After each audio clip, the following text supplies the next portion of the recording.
Hello नमस्कार आदाब दोस्तों, सत श्री अकाल। मैं हूं स्नेहा और आप देख रहे हैं सेक्स एक एक सुखी जीवन का मंत्र डॉक्टर विजय दहीफले जी के साथ। इस खास शो में आप सभी का मैं स्वागत करती हूं। दोस्तों, जब भी हमें कोई मेडिकल इमरजेंसी आती है या फिर स्वास्थ्य से जुड़ी कोई परेशानी हमें सताती है तो हम क्या करते हैं, सबसे पहले वो सारी चीज़ें हम जाकर हमारे दोस्तों के साथ या फिर परिवारजनों के साथ शेयर करते हैं। बहुत से लोगों के सेक्स लाइफ बहुत से लोगों के लाइफ में सेक्स लाइफ जो होता है उनका वो कुछ सही चल रहा नहीं होता है, क्योंकि सेक्स लाइफ से जुड़ी काफ़ी तरह की दिक्कतों का सामना इन्हें करना पड़ता है। और अफसोस कि कोई भी इस पर खुल के बात नहीं करना चाहता है, क्योंकि इस बारे में बात करने से हमें शर्म आती है। लेकिन दोस्तों, अभी शर्माने की कोई ज़रूरत नहीं है, क्योंकि डॉक्टर विजय दहीफले आपके सेक्स से जुड़ी सारे सवालों के जवाब बहुत ही आसान और वैज्ञानिक तरीके से देंगे। तो आइए शुरुआत करने से पहले जानते हैं डॉक्टर विजय दहीफले जी के बारे में। डॉक्टर विजय दहीफले ये एक जाने माने सेक्सोलॉजिस्ट, यूरोलॉजिस्ट और एंड्रोलॉजिस्ट है। डॉक्टर विजय दहीफले जी के क्लिनिक संभाजीनगर, हैदराबाद, दिल्ली में द्वारका, पुणे तथा नवी मुंबई में नेरुल, खारघर मेडिकोर हॉस्पिटल, थाने, दादर, अंधेरी, कल्याण, नासिक, नागपुर, अहमदाबाद और दुबई में भी है। डॉक्टर दहीफले जी का भारत तथा अन्य देशों में कॉन्फ्रेंसेस और सेमिनार्स के लिए हमेशा आना जाना रहता है, जिनके माध्यम से डॉक्टर विजय दहीफले सेक्स संबंधी सभी समस्याओं पर सलाह एवं मार्गदर्शन करते हैं। तो इस वक्त साम टीवी के स्टूडियो में मेरे साथ मौजूद है इस शो के खास मेहमान, जो कि सेक्सोलॉजिस्ट, यूरोलॉजिस्ट, एंड्रोलॉजिस्ट है। डॉक्टर विजय दहीफले हमारे साथ हैं, उनका स्वागत करते हैं। डॉक्टर साहब, हमारे स्टूडियो में आपका स्वागत। नमस्ते। पहले जानेंगे कि पुरुषों में कमजोरी के लिए की जाने वाले पेनाइल इम्प्लांट जो होते हैं वो क्या होते हैं? पेनाइल इम्प्लांट क्या होता है सर?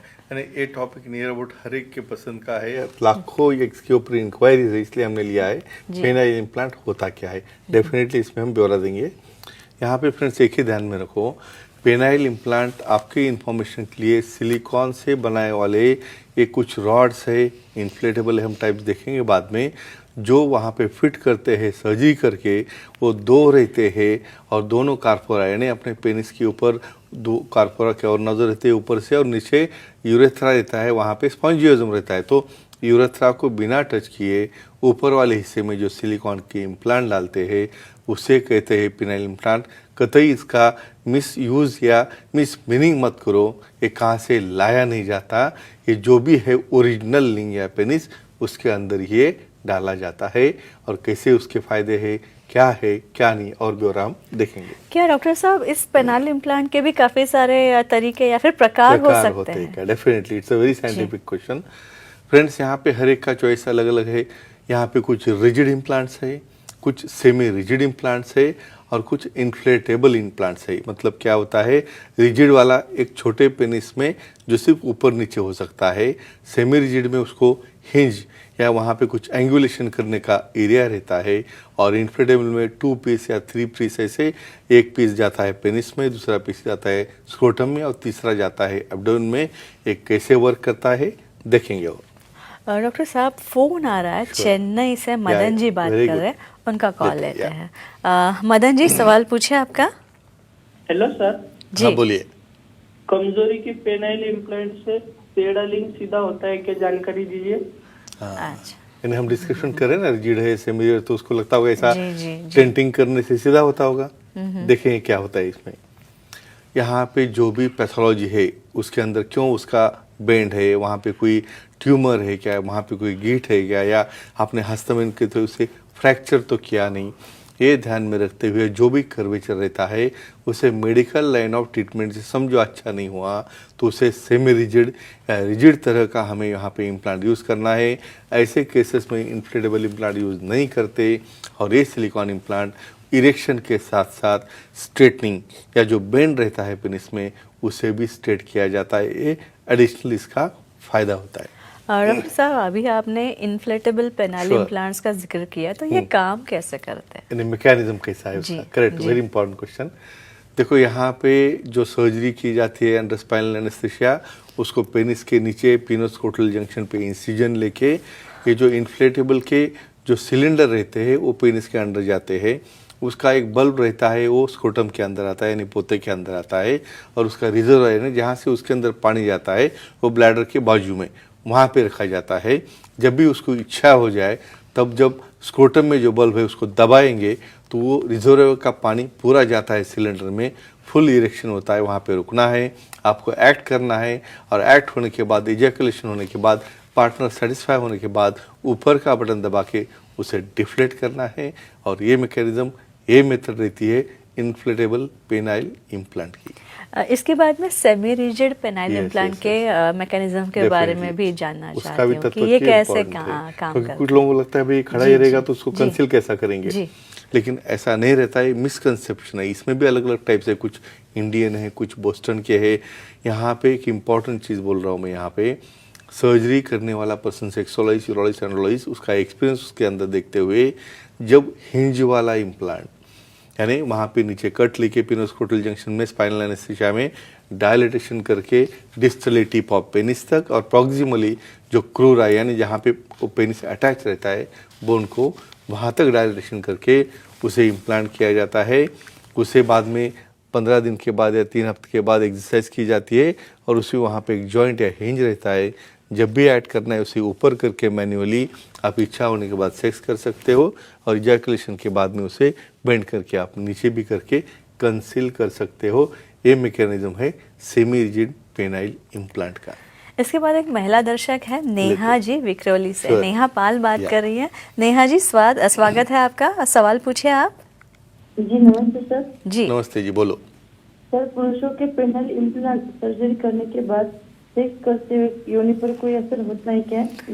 उसे कैसे रोके, जानकारी दीजिए। जी, इम्प्लांट के बाद फीमेल पार्टनर को कुछ प्रॉब्लम हो सकता है इसलिए तो क्या? मैं कहता हूँ जी ना, जी जी। अपने पार्टनर को बता के इम्प्लांट करना है। कुछ लोग मेरे पास ऐसे आते, मुझे पार्टनर को नहीं बताना Secrecy है, maintain करनी मैं है। अकेला ही करूंगा। अरे अकेला करके खुद को अकेला ही थोड़ा ही घूमना है। जी जी। तो ऐसे केस में क्या करते हैं, हम बोलते हैं देखो यहाँ पे सबसे इम्पोर्टेंट आपको कहता हूँ कि पेनाइल इम्प्लांट अच्छा फिटिंग होने के बाद में आप पार्टनर के साथ एक्ट कर रहे हो, थोड़ा सा पहले से हार्डनेस ज़्यादा होता है, तो वहाँ पे जब थर्स्टिंग कर रहे हो वो कंट्रोल थर्स्टिंग चाहिए।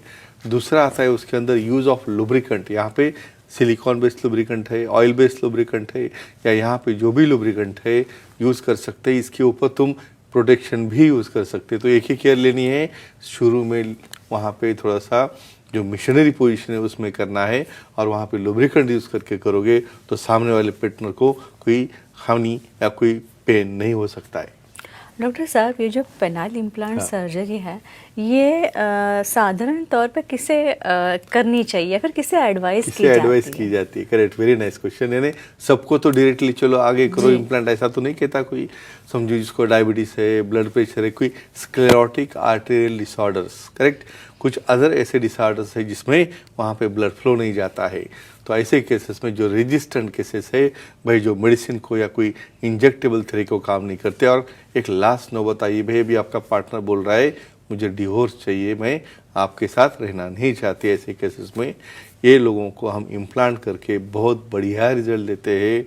सिलेक्शन क्राइटेरिया इम्पॉर्टेंट है, और यहाँ पे क्यों इम्पॉर्टेंट है, क्या रीज़न है, और हम देखने वाले हैं। और डॉक्टर साहब, ये जो एक बार पेशेंट को पेनाइल इम्प्लांट कर दिया, Yes.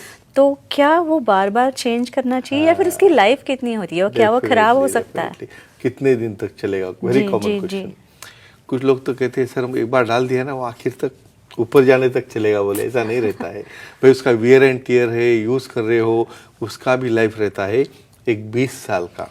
जो 20 साल के बाद समझो आपको कोई दिक्कत नहीं तो यू कैन कंटिन्यू, लेकिन आपको कोई प्रॉब्लम आ रहा है तो आप उसे रिप्लेस करके चेंज कर सकते हैं, और पहले जैसा आपका सेक्सुअल लाइफ एंजॉय कर सकते हैं। तो फ्रेंड्स एक ही ध्यान में रखो, पेनाइल इम्प्लांट सेलेक्टेड केसेस में आप करोगे, लास्ट ऑप्शन बोल के करोगे, तो उसके रिजल्ट काफ़ी अच्छे होते हैं सेक्सोलॉजिस्ट, यूरोलॉजिस्ट और एंड्रोलॉजिस्ट के हाथों में। हम यहाँ पे रुकने वाले हैं कि डॉक्टर साहब ने कहा कि अगर आपके दोस्तों को या फिर आपके परिवार में से किसी को या फिर आपके पार्टनर को ही, आपके साथी को ही अगर कोई लैंगिक समस्या है तो उनका कृपया मजाक ना उड़ाए, क्योंकि इससे उनके आत्मविश्वास को बहुत गहरी हानि पहुँचेगी, उनको बहुत गहरा दुख होगा। तो बजाय इसके उनको साइंटिफिक इंफॉर्मेशन दो, उनसे ये कहो कि आप जाके विशेषज्ञों से मिले, सेक्सोलॉजिस्ट, एंड्रोलॉजिस्ट, यूरोलॉजिस्ट सेक्सोलॉजिस्ट विजय दहीफले जी से मिले, जो कि आपकी सारी सेक्स संबंधी समस्याओं का समाधान करेंगे। तो दोस्तों, ये थे हमारे खास मेहमान डॉक्टर विजय दहीफले, जिन्होंने सेक्स समस्या और उनके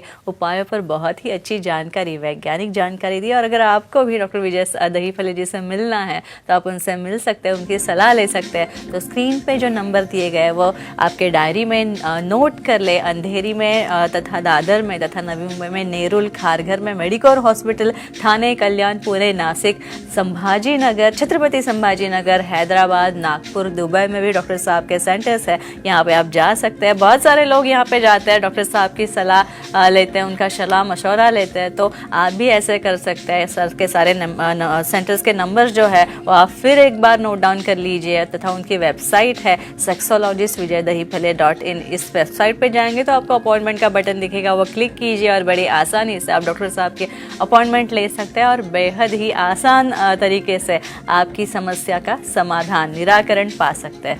तो डॉक्टर साहब, अब वक्त हो चला है। बहुत ही अच्छा शो रहा, बहुत ही अच्छा इंटरेक्शन था। और अगले शो में, अगले सप्ताह में हम वापस मिलने वाले हैं कुछ और इंटरेस्टिंग नए टॉपिक्स के साथ, नए विषयों के साथ। तो तब तक के लिए विदा लेते हैं हमसे। तो दर्शकों का विदा लेने का समय हो चला है। तो आप खुश रहिए, खुशहाल रहिए और आपकी ज़िंदगी हमेशा खुशियों से भरी हो, यही हमारी प्रार्थना है। गुड नाइट, शब्बा खैर, अपना ख्याल रखना, शुभ रात्रि।